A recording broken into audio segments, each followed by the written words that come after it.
Yo, Wicked Crew, back with another video. First of all, I'd like to do a huge shout out to For the Love of Horror.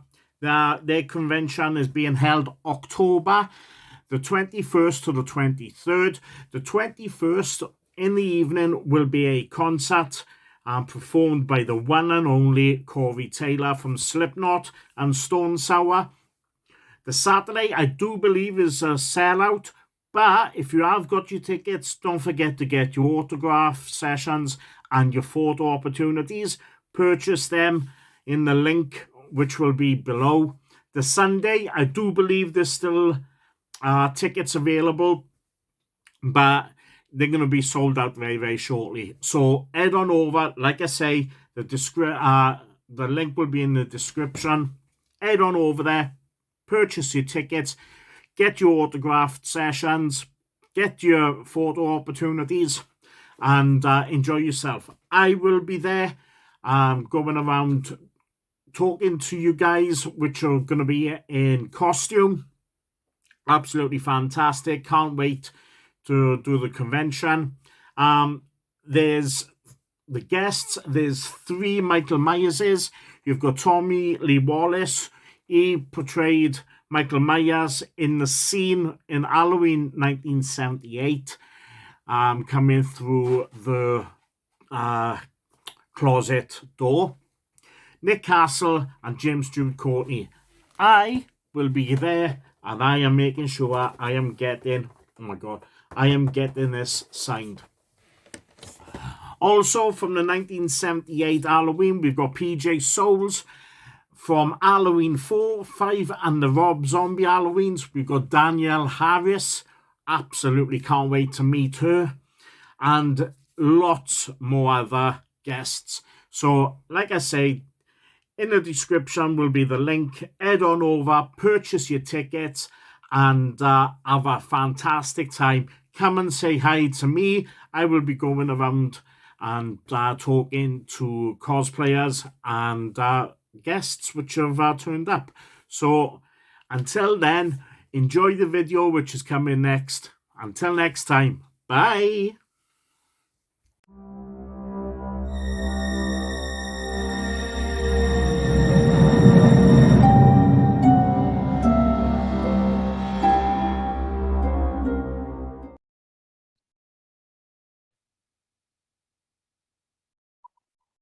Right, just want to make sure it's recording.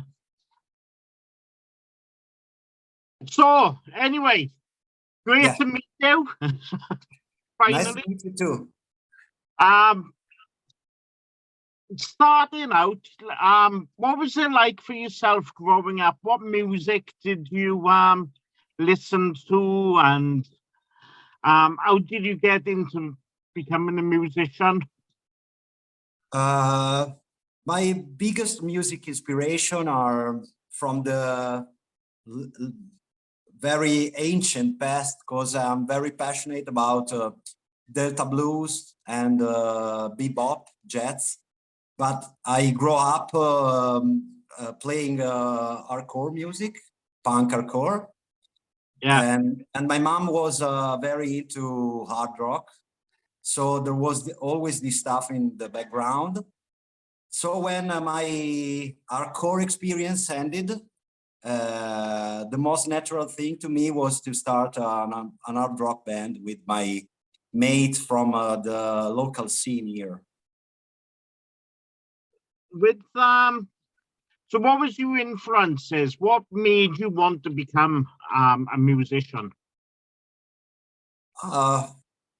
At the beginning, my very first influences when I was 12, Nevermind came up, and so I think like a lot of people of my age, Nirvana was my very first influence that got me into music and playing guitar. Yeah. Then from that I started to listen other stuff, more underground stuff, and so I started in this way. I can see in the background if I'm correct, you've got skating boards. Yes, Are you a big skater? yeah. Right now, I can't skate as I want to because the time is not too much. Yeah, But I skated a lot in the past, and I discovered a lot of music through the skateboarding videos of the late 80s, early 90s. yeah, Because a lot of skateboard companies that like deal with record companies. For example, Santa Cruz Skateboards had a deal with SST records, like Black yeah, Flag Record. So I discovered a lot of band with Santa Cruz video, like Sonic Youth, Dinosaur Jr., yeah, Minuteman, Black Flag, Blast, all that stuff. Minuteman. yeah. It's like where I live. There's they've got a skateboarding park, and prior to that, I used to going around my town. Used to see a lot of the youngsters on their skateboards and all that. And what I was noticing was the connection between music and skateboarding, Yeah. and how it's like there was they it didn't last, but they had a skateboarding shop, like an alternative style. They had obviously skateboards there, but they had music t-shirts, and it, you could get to see what others, because of skateboarding, were starting to listen to, what sort of bands were coming onto the scene. So yeah, it, it was a strange thing for myself because I've never skateboarded. I stood on one once and I went about 50 foot up in the air. But I was noticing around my town how skateboarding and music were Yeah, combining, and the, still is. the, It's there is still like a big link also today. Maybe today is more the knot is more tight with rap music yeah, than rock music. But it was like in the early 80s, Thrasher magazine was it is the biggest skateboard magazine also today. yeah, They had compilation like this compilation were called skate rock, and a lot yeah, of band go through this compilation like Septic Flash, also a lot of, I think Metallica too. Metallica skated. yeah, They yeah, they had they had boards on Zorlak, was like a company from Texas in the 80s. They had yeah, board. They are like these boards are really collectible today. yeah. I, I, I think one of the bands which I'm noticing a lot of skateboarders wearing at present is like Slipknot Yeah. t-shirts, and it's a lot of them which I'm seeing are going down that sort of industrial, alternative, new Mm-hmm. metal Yeah. style. Yeah. Maybe are the baggy pants. Yeah, yeah, definitely, definitely. Going back to the band, Yeah. how did you all meet? And who's the main writer, lyrically or musically in the band? Uh, I tried to start this band like 10 years ago with the drummer, with our actual drummer, Yeah, but it was very difficult to find a singer that was that fitted the band. yeah, I this project was like shelved for some years. Then yeah, at the time we recorded some like very rough demos of this band, yeah, and like a joke, as a joke, I put these demos on a message board. Our actual singer Sylvia used to read this message board. He listened to this track. It was like instrumental tracks, and yeah, she liked a lot the music. So we met in this way. Me, Mesca, drummer, and Claudio, our bass player. We know each other from the hardcore times, the punk times. Yeah. Silvia is younger than us. It's like 13 years younger than me, and we met her in with the internet. But then when we listened to her, it was like a revelation, because she's very good, very good. And so we started in this way.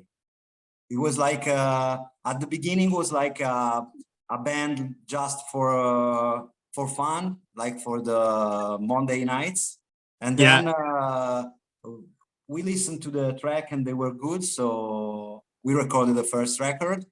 And then this first record liked to the guys of NHS and sorry for my English, NHS guys in England, and so we made the second record with them. Oh, brilliant! Absolutely fantastic. Can you tell me about the new album and a bit about the writing and the recording process you went through?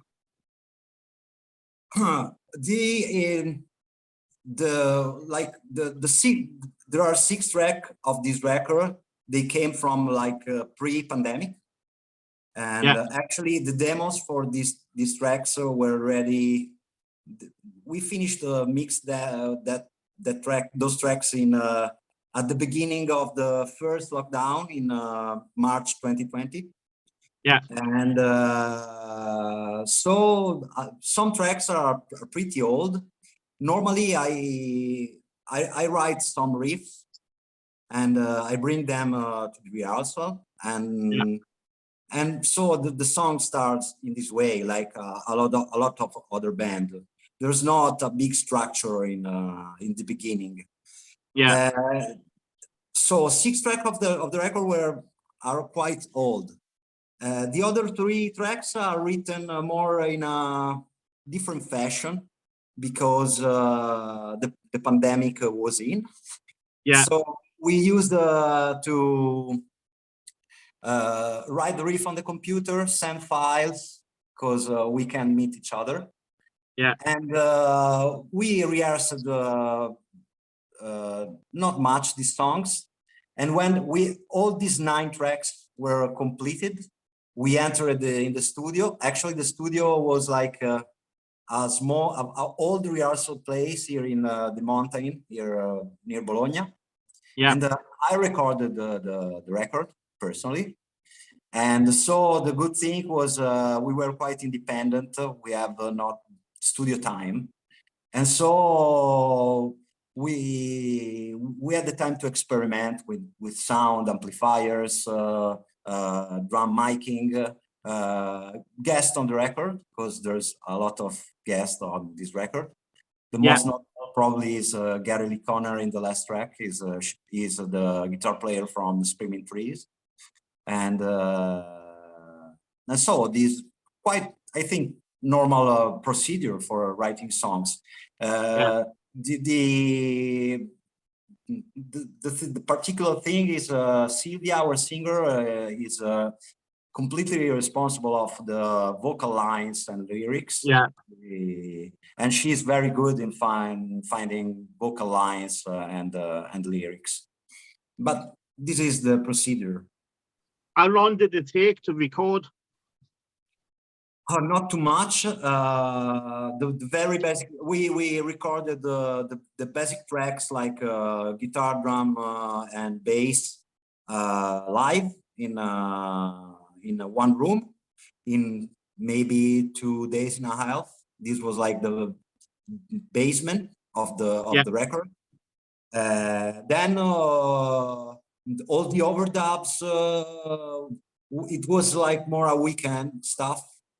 And so maybe counting the days were for the record was like 7 days, but it was like very diluted in the time. it was like not 7 days in a row. It was more separated, or but it was, over a period. yeah, but it was good because normally when you are like an independent band, the problem is you go in the studio, you record, and you don't have time to listen carefully to what you played. Yeah. In this way, it was more like there was more attention. There's not a lot of improvisation on this record. It was like all very scheduled, more very um, very prepared. But I think in this way also, it was my first experience as a producer. Yeah. But I'm quite happy with that. I've not mixed the record. It's another guy. Yeah. But I think also the next record will be made in the same fashion, the same way. Brilliant. With touring, have you done any concerts as of yet? Have you got anything planned for the future? Yeah, so we're playing. We already made a couple of gigs, one in Bologna, one near Bologna. Then the next weekend we will be in near Milan, and then we have quite a lot of gigs this summer. And then the next fall we will be for just one gig. Like it's like our record label fest in Camden, London. Yeah. We will play in UK with this band. For me, it's the first time. Yeah. So yes, we're playing a lot, and then we are also making some new music. Brilliant. Finally, you just mentioned then you're going to be writing new material. What is the future for the band? What have you got planned going forward? For now, we had like a couple of new songs, and they are quite different from this record. Are like more psychedelic stuff, more Right. quiet stuff, and psychedelic more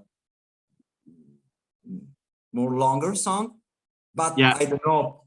I think normally like the more aggressive song came, in my opinion, are the last to be written. Yeah. So I don't know. I know I want a new record with some new stuff, with some difference on this one, but I can't say in exactly what will be the new direction. But there will be a new direction. There was a difference between the first record and the second, and there will be a difference from the second record to the third record.